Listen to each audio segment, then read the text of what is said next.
Religion has been a difficult area for political scientists to study, and one of the reasons for this is that political scientists tend to come from a rationalist tradition, and they find it hard to get their heads around something which they perceive as fundamentally irrational.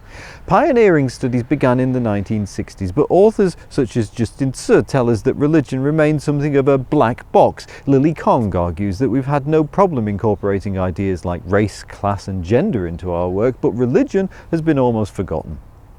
When we do get genuinely good work looking at religion and politics, such as by authors like Geico Müller-Fahrenholz, it gets largely overlooked by the IR community. That's a shame, as while the realists may tell us that states are unitary rational actors, we know empirically that they're not. Domestic factors play a huge role in the development of foreign policy, and religion is one of the drivers of the domestic agenda.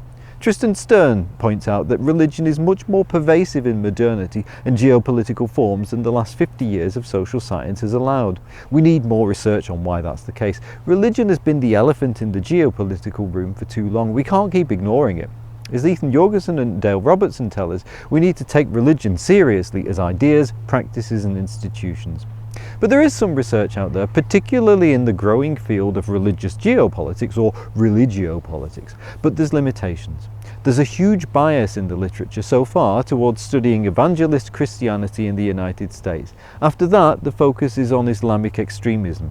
Beyond that, there are some works on Hinduism, the Russian Orthodox Church and on popes, but there's still a big chunk of the religious world waiting to be linked with international relations and world politics.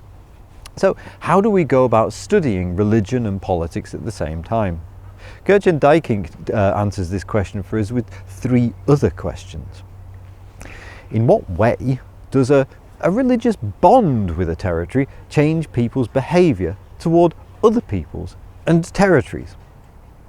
What do ancient religious texts tell us about international affairs? And how has religion constituted the international system of sovereign states?